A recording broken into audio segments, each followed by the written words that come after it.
الصلاة والسلام عليك يا سيدي يا شفيع المذنبين وعلى آلك وأصحابك يا سيدي يا إمام المرسلين۔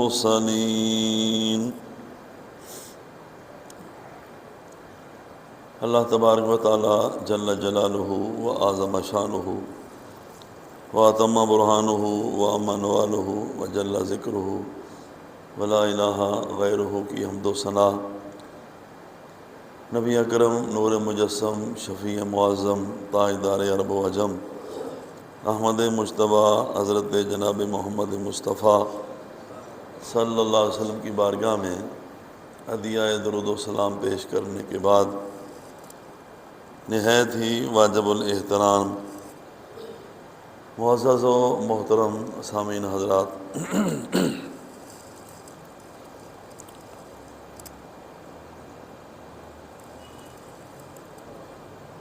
میں نے سورہ بقرہ کی ایک آیہ مبارکہ آپ کے سامنے تلاوت کی ہے، جس میں اللہ تعالیٰ نے حضرت سیدنا ابراہیم خلیل اللہ علی نبینا علیہ السلام کا ذکر خیر فرماتے ہوئے ارشاد فرمایا، وَإِذِ ابْتَلَىٰ إِبْرَاهِيمَ رَبُّهُ، کہ جب ابراہیم علیہ السلام کو اس کے رب نے آزمائش میں ڈالا، امتحان لیا، بکلمات، چند کلمات کے ساتھ، چند باتوں کا، فَأَتَمَّهُنَّ، تو انہوں نے وہ باتیں پوری کر کے دکھا دی۔ یعنی اللہ پاک کے امتحانات اور اللہ کی طرف سے آنے والی آزمائشوں میں ابراہیم علیہ السلام پورے اترے، ایک نمبر بھی ان کا کم نہیں ہوا، 100 میں سے 100 نمبر انہوں نے حاصل کیے۔ 3 بڑے بڑے امتحان ابراہیم علیہ السلام کے ہوئے۔ جب جوان تھے، تقریباً 16 یا 17 سال آپ کی عمر تھی، تو آپ کو پتہ ہے کہ جوانی کی جو عمر ہوتی ہے وہ کہتے ہیں بندے کو اندھا کر دیتی ہے۔ جوان عموماً اپنی زندگی برباد کر دیتے ہیں، گناہوں کے اندر، فسق و فجور کے اندر مبتلا ہو جاتے ہیں۔ اس لیے کہنے والوں نے کہا کہ در جوانی توبہ کردن شیوائے پیغمبری، کہ جوانی میں توبہ کرنا یہ پیغمبروں کی شان ہے۔ وقت پیری گرگ ظالم می شود پرہیزگار، جب بھیڑیا بوڑھا ہو جاتا ہے تو وہ بھی بکریاں پھاڑنا چھوڑ دیتا ہے، وہ کر کچھ نہیں سکتا۔ تو بندہ کچھ کر سکتا ہو اور پھر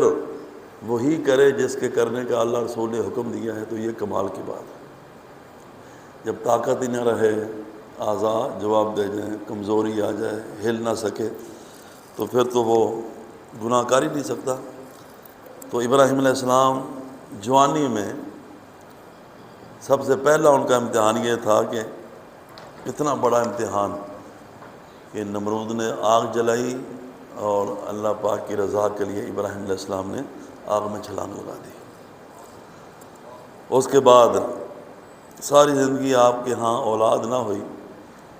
اور جب تقریباً 100 سال کے قریب آپ کی عمر ہوئی، 99 سال، تو اس عمر میں اللہ تعالیٰ نے بیٹا عطا فرمایا۔ اور آپ کو پتہ ہے کہ بڑھاپے کی جو اولاد ہوتی ہے وہ کتنی پیاری ہوتی ہے۔ اور پھر ابراہیم علیہ السلام کا بیٹا، وہ خود بھی اللہ کے نبی تھے اور بیٹا بھی اللہ کا نبی اسماعیل علیہ السلام۔ تو اللہ نے فرمایا کہ اپنے بیٹے کو اور اپنی بیوی کو اپنے آپ سے جدا کر دو،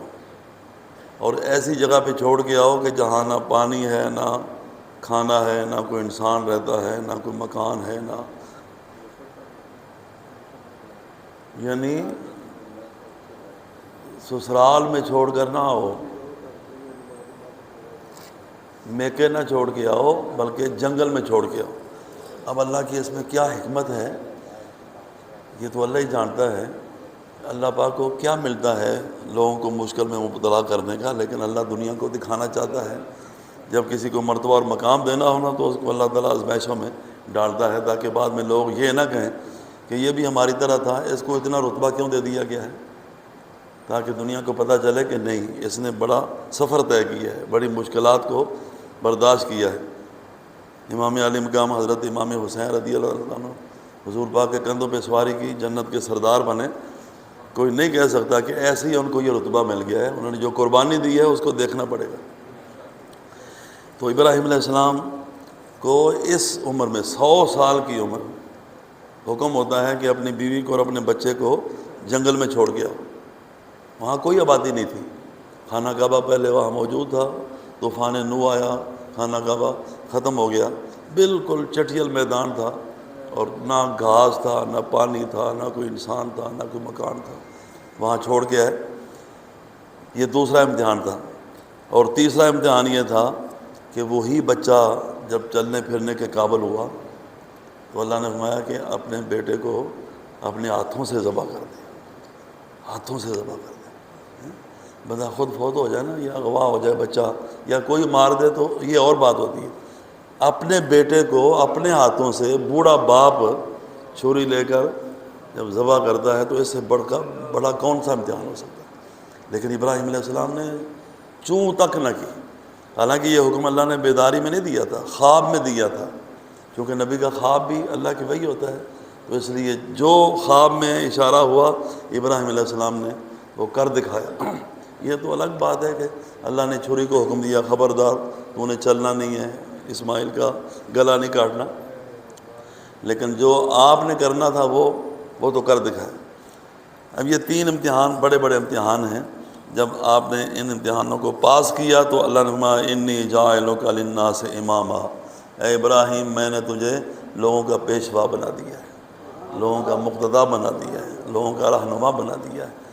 اور قرآن پاک میں ابراہیم علیہ السلام کو اللہ نے پوری امت قرار دیا، ان ابراہیم کان امۃ، مطلب یہ ہے کہ جتنا پوری امت کام کرتی ہے اتنا اکیلے ابراہیم علیہ السلام نے کام کیا۔ یہ 3 امتحان ہم انشاءاللہ ان میں سے ہر امتحان جو ہے نا وہ ہر جمعے اس کا خلاصہ بیان کریں گے، کیونکہ یہ بہت قرآن پاک میں آیات بہت زیادہ ہیں۔ یہ جو امتحان ہے آگ میں چھلانگ لگانے کا، سورہ انبیاء کے پورے رکوع کے اندر اللہ پاک نے اس کو بیان کیا ہے، اور بیوی بچوں کو اپنے سے جدا کرنے کا یہ سورہ ابراہیم میں یہ بھی پورے رکوع میں بیان کیا ہے، اور قربانی کا جو واقعہ ہے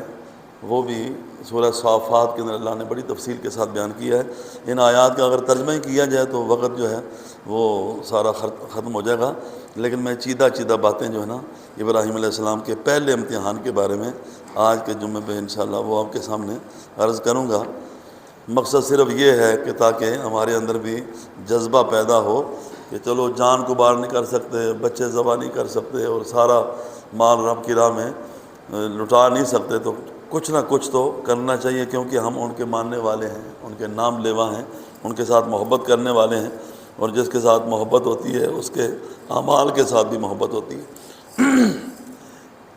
جب آگ کو جلایا گیا، اور آگ جلانے کا منظر تفسیروں کے اندر لکھا ہوا ہے کہ ایک تفسیر میں ہے کہ پورے 30 دن اجمعوا لہ اصلاب الحطب من اصناف الخشب مدت شہر، تفسیر مظری میں ہے کہ پورا 1 مہینہ لکڑیاں اکٹھی کی گئیں، اور روح المانی میں ہے کہ 40 یوماً 40 دن پورے لکڑیاں اکٹھی کی گئیں سرکاری سطح پر۔ حکومت نے اعلان کیا کہ لکڑیاں اکٹھی کرو، اور انہوں نے مذہبی فریضہ سمجھ کر، آپ کو پتہ ہے حکومت جب کسی کے خلاف ہوتی ہے تو کوئی کتنا بھی طاقتور ہو، ابراہیم علیہ السلام تو اکیلے تھے، ان کے ساتھ تو کوئی بھی نہیں تھا، ان کے دین کا پیروکار، ان کو خود چچا جس نے آپ کی تربیت کی تھی وہ آپ کا ہم نوانہ بنا، اور وہ بت پرست تھا اور بت فروش بھی تھا۔ ابھی آپ کے سامنے حالات پاکستان کے جو ہیں، کتنی طاقت تھی اس بندے میں، لیکن حکومت کے سامنے بے بس ہو جاتے ہیں لوگ۔ حکومت بھی نمرود کی ہو، جی کتنا کافر ظالم، اور اللہ کے مقابلے میں وہ خدائی کا اعلان کرنے والا، تو جو مسلمان حکمران ہوتے ہیں وہ جب کسی کے خلاف ہوتے ہیں تو وہ کچھ نہیں، عدل و انصاف کے تقاضے کے ہیں کچھ نہیں دیکھتے، تو پھر جو کافر ہو وہ کیا دیکھے گا۔ تو نمرود کے ساتھ ٹکر لی حضرت ابراہیم علیہ السلام نے، اور نمرود نے اعلان کیا کہ چلو جتنا کسی سے ہو سکتا ہے لکڑیاں اکٹھی کرو، ہم نے ابراہیم کو جلانا ہے، حرقوہ وانصروا آلہتکم، اس کو جلا دو اور اپنے معبودوں کی مدد کرو اور کوئی بھی پیچھے نہ رہے۔ چنانچہ تفسیروں میں آتا ہے حتیٰ کان الرجل یمرض فیقول لئن عافانی اللہ لاجمع حطبا لابراہیم، کہ بیمار ہوتا بندہ تو وہ منت مانتا تھا، نظر مانتا تھا کہ اگر میں ٹھیک ہو گیا تو میں ابراہیم علیہ السلام کے چیخا کے لیے اتنی لکڑیاں دوں گا۔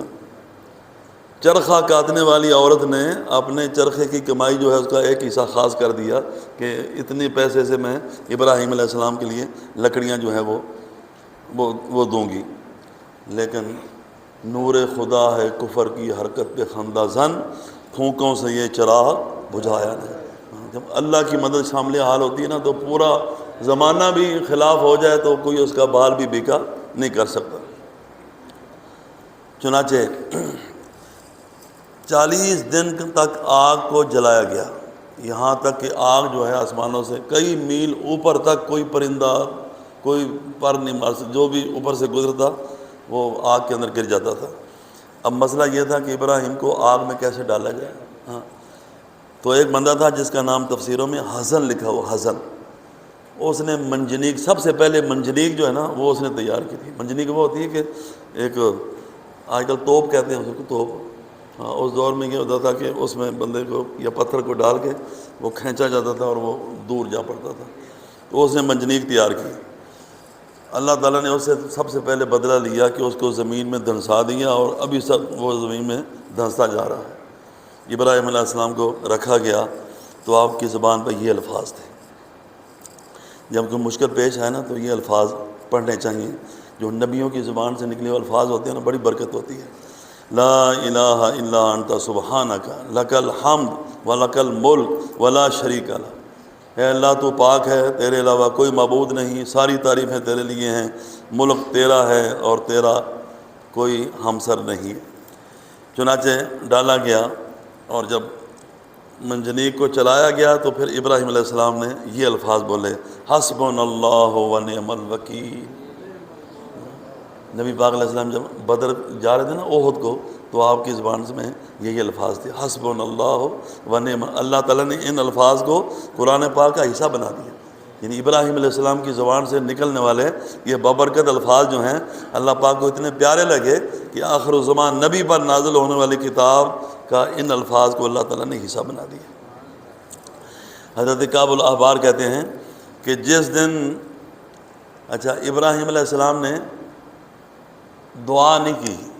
کہ یا اللہ یہ آگ جل گئی ہے، میں تیرا خلیل ہوں، جزاک اللہ،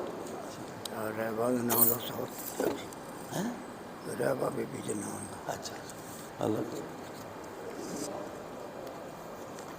تو لوگ کہتے ہیں جی دیکھو جبریل امین علیہ السلام آئے، انہوں نے کہا کہ کوئی حکم ہو تو میں اللہ کی بارگاہ میں وہاں جا سکتا ہوں جہاں کوئی بھی نہیں جا سکتا۔ تو ابراہیم علیہ السلام نے وسیلہ قبول نہ کیا جبریل کا، لہذا وسیلہ کوئی شے نہیں ہوتا۔ تو میں کہتا ہوں کہ ابراہیم علیہ السلام نے دعا بھی نہیں کی تھی، تو دعا بھی کوئی شے نہیں ہوتی۔ دعا تو کر سکتا تھا نا، دعا تو عبادت کا مغز ہے۔ وسیلہ چلو قبول نہیں کیا، اور پھر جبریل ابراہیم کا وسیلہ نہیں بن سکتے۔ وسیلہ وہ ہوتا ہے جو اونچی شان والا ہوتا ہے، جبریل تو ابراہیم علیہ السلام سے اونچی شان والے نہیں ہیں۔ اگر خلیل اللہ کا وسیلہ کائنات میں کوئی بن سکتا ہے تو وہ حبیب اللہ ہی بن سکتا ہے۔ وہ تو اپنی رضا کو اللہ کی رضا پر قربان کر چکے تھے۔ جبریل نے کہا میں وہاں جا سکتا ہوں جہاں کوئی بھی نہیں جا سکتا، تو ابراہیم نے کہا میرے پوتے کے ساتھ تیرا واسطہ پڑے گا معراج کی رات، اور وہ تجھے یہ کہے گا کہ اے ابراہیم تو نے میرے دادا کو یہ کہا تھا کہ میں وہاں جا سکتا ہوں جہاں کوئی بھی نہیں جا سکتا، آج میں وہاں جا سکتا ہوں جہاں تم بھی نہیں جا سکتا۔ چنانچہ جبریل کو تو حضرت ابراہیم نے یہ کہا کہ جانتا ہے وہ میرا رب جلیل کہ آگ میں پڑتا ہے اب اس کا خلیل۔ اللہ نے فرمایا ابراہیم اگر تو دعا نہیں کرتا تو چلو ہم خود ہی آگ کو کہہ دیتے ہیں یا نار کونی بردم و سلامن علی ابراہیم، اے آگ تیرا کام جلانا ہے لیکن تو جلاتی ہے تو میرے حکم سے جلاتی ہے، آج تجھے میرا حکم ہے کہ آج تیرا کام جلانا نہیں بلکہ ہر شے کو ٹھنڈا کر دینا ہے۔ علماء کہتے ہیں اس دن دنیا بھر کی آگ نے جلانا چھوڑ دیا تھا، اور اگر اللہ تعالیٰ سلامن نہ فرماتا تو اتنی ٹھنڈی ہو جاتی آگ کہ ابراہیم علیہ السلام کو سردی لگ جاتی۔ اللہ نے فرمایا اتنی ٹھنڈی بھی نہ ہو کہ ابراہیم کو سردی لگ جائے اور گرم بھی نہ رہنا، کیونکہ میرا خلیل وہ ہوتا ہے کہ جس کے دل میں صرف اپنے اللہ کی محبت ہوتی ہے۔ میرا خلیل تیرے اندر مہمان بن کے آ رہا ہے، اور اللہ نے فرشتوں کو ابراہیم علیہ السلام کی آگ میں جانے سے پہلے ہی بھیج دیا۔ ابراہیم علیہ السلام آگ میں گئے تو وہاں گلاب کے پھول تھے، وہاں چنبیلی کے پھول تھے، اور اللہ کے فرشتے جو ہیں ابراہیم علیہ السلام کی آگ میں پہنچنے سے پہلے ان کا دل بہلانے کے لیے اس آگ کے اندر موجود تھے۔ حضرت اکرمہ کہتے ہیں کہ ابراہیم علیہ السلام کی والدہ دیکھ رہی تھی، آگ کے شعلے بلند ہو رہے تھے، لیکن ان کو نظر آیا کہ ابراہیم علیہ السلام تو پھولوں کے حصار میں ہیں، تو انہوں نے کہا کہ ابراہیم میں بھی تیرے پاس آنا چاہتی ہوں، اپنے اللہ سے دعا کر کہ مجھے بھی یہ آگ کچھ نہ کہے۔ تو انہوں نے کہا ماں تو بھی آ جا۔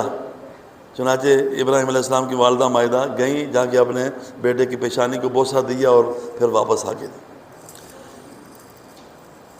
جانوروں کا کیا کردار تھا؟ جانوروں کا کردار یہ تھا کہ حدیث میں آتا ہے، کعب احبار کہتے ہیں کہ ہر جانور جو ہے نا وہ پھونکے مار رہا تھا، نہیں وزغا، گرگٹ جس کو کہتے ہیں گرگٹ، اس کے علاوہ باقی تمام جانور جو ہیں نا وہ دعائیں کر رہے تھے اور آگ کو بجھانے کی کوشش کر رہے تھے، اور گرگٹ جو ہے گرگٹ وہ دور بہ کے پھونکے مار رہا تھا کہ آگ اور جلے اور اللہ کا خلیل جو ہے وہ جل جائے۔ نبی پاک نے فرمایا کہ گرگٹ جو ہے نا اس کی نیت خراب تھی۔ اب دیکھو وہ مکلف نہیں ہے، وہ جانور ہے مکلف نہیں ہے، لیکن نبی کی توہین کی نیت اگر کوئی جانور بھی کرے تو اس کو بھی زندہ رہنے کا حق نہیں ہے۔ حضور نے فرمایا اس کو ایک ضرب سے مارو، اللہ تمہیں 100 نیکیاں عطا فرمائے گا۔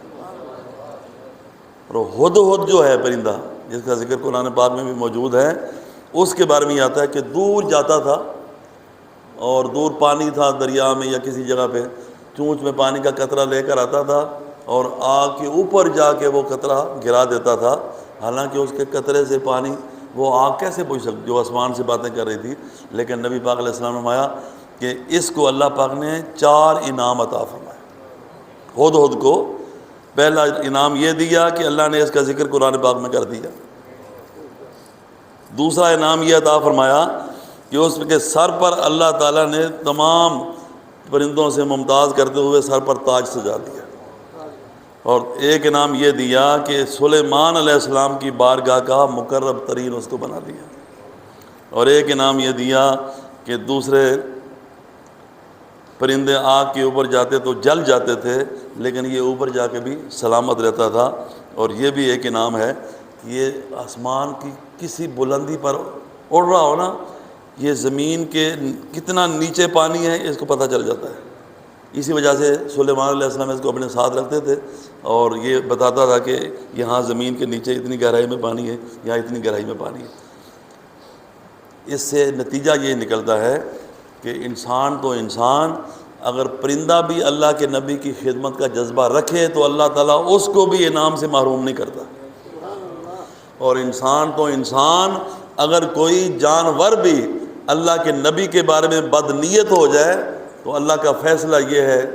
کہ اس کو زندہ رہنے کا کوئی حق نہیں۔ انسان تو پھر عقل و شعور والا ہے، لہذا کوئی اگر اللہ کے نبی کی کسی نبی کی بھی توہین کرے اور پھر امام الانبیاء کی توہین کرے۔ آج کل لوگ زیادہ تہذیب یافتہ بنتے ہیں اور پڑھے لکھے بنتے ہیں، یہ جی سزائے موت جو ہے گستاخی رسول کی، یہ تو یہ ہے، یہ تو فلاں ہے۔ قرآن پڑھ کے دیکھو، حدیثیں پڑھ کے دیکھو، اس سے بڑا کائنات میں کوئی جرم ہے ہی نہیں کہ کسی نبی کی توہین کیا جائے اور پھر اللہ کے محبوب کی کوئی توہین کرے۔ لہذا ایک ہی گستاخ رسول کی ایک ہی سزا ہے، اور اس کی وہ یہ ہے کہ سر تن سے جدا ہے اس کا۔ ایک اور منظر بھی دیکھیے، جب ابراہیم علیہ السلام کو آگ میں ڈالا گیا تو تفسیروں میں لکھا ہوا ہے کہ فصاحت السماوات والارض، زمین و آسمان کی چیخیں نکل گئی، وما بینہما من الملائکہ و جمیع الخلق الا الثقلین، اور فرشتوں کو بھی چیخیں نکلی، انسانوں اور جنوں کے علاوہ باقی ہر چیز جو ہے نا تڑپ تڑپ کے اللہ کی بارگاہ میں عرض کر رہی تھی، ربنا ابراہیم خلیلوں کا یلقا فی النار ولیس فی الارض احد بعدک غیرہ، اے اللہ ابراہیم تیرا خلیل ہے، کائنات میں اس سے کے علاوہ کوئی تجھے ماننے والا نہیں ہے، تو اس کا رب جلیل ہے، وہ تیرا خلیل ہے، تو علی کل شیء قدیر ہے، تو وہ اس کو آگ میں ڈالا جا رہا ہے، یا اللہ تو کچھ کر نہیں رہا۔ فقال اللہ عز وجل، اللہ پاک نے ارشاد فرمایا اس میں کوئی شک نہیں کہ ابراہیم میرا خلیل ہے، اور اس کے علاوہ میرا کائنات میں اور کوئی خلیل نہیں ہے، وَأَنَا لَهُ إِلَٰهٌ وَلَيْسَ لَهُ إِلَٰهٌ غَيْرِي، اور میں اس کا معبود ہوں اور میرے علاوہ اس کا کوئی معبود نہیں ہے۔ لیکن جب وہ مجھے کہہ نہیں رہا، جب وہ مجھ سے دعا ہی نہیں کر رہا، جب وہ مجھ سے التجا ہی نہیں کر رہا، تو پھر میں اپنی قدرت کا نظارہ دکھاتا ہوں، تم چپ ہو جاؤ، تم کون ہوتے ہو میرے اور میرے خلیل کے درمیان میں آنے والے۔ جب فرشتوں نے عرض کی یا اللہ ہم تیرے عبادت گزار ہیں، یہ منظر ہم نہیں دیکھ سکتے، تو اللہ نے فرمایا ٹھیک ہے جاؤ میرے خلیل کے پاس اور تم اپنی خدمات پیش کرو، میرا خلیل تمہاری خدمات کو قبول کرے تو مجھے کوئی اعتراض نہیں ہے۔ چنانچہ جب آگ میں ڈالا گیا تو پانی کا فرشتہ ابراہیم علیہ السلام کے پاس سب سے پہلے آیا، تو اس نے کہا کہ اے پیارے ابراہیم، ان اردت احمدت النار، اگر آپ مجھے حکم دیں تو میں دریا اٹھا کے لاتا ہوں اور آگ کے اوپر گرا دیتا ہوں، آگ بھسم ہو جائے گی اور آپ کا کچھ نہیں بگاڑ سکے گی۔ تو ابراہیم علیہ السلام نے فرمایا کہ تیری محبت کا شکریہ، مجھے جب تمہارے سردار جبریل کی ضرورت نہیں ہے تو تمہاری کیا ضرورت ہوگی مجھے۔ ہواؤں کا فرشتہ آیا، وقال خازن الریاح، اس نے کہا اے ابراہیم علیہ السلام اگر آپ حکم دیں، ان شئت طیرت النار بالہوا،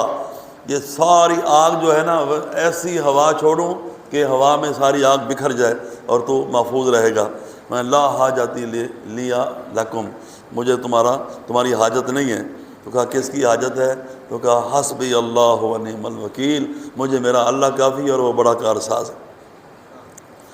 جبریل امین تک نے کہا اور آپ نے جواب دیا حسبی بسوالی علمہ بحالی، میرا اللہ میرے حال سے تم سے زیادہ واقف ہے، میرا تعلق میرے اللہ کے ساتھ تم سے زیادہ ہے، تم پیچھے ہو جاؤ، آج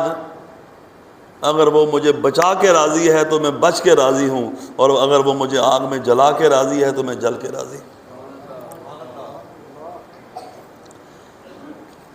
جبریل امین علیہ السلام کو اللہ پاک نے بھیجا اور فرشتوں کو ساتھ بھیجا، اور یہاں پہ علماء نے یہ بیان کیا ہے کہ 4 مقامات ایسے ہیں کہ جہاں جبریل علیہ السلام بہت تیزی کے ساتھ زمین کے اوپر آئے۔ پہلا مقام وہ ہے جب یوسف علیہ السلام کو کنویں میں لٹکا دیا گیا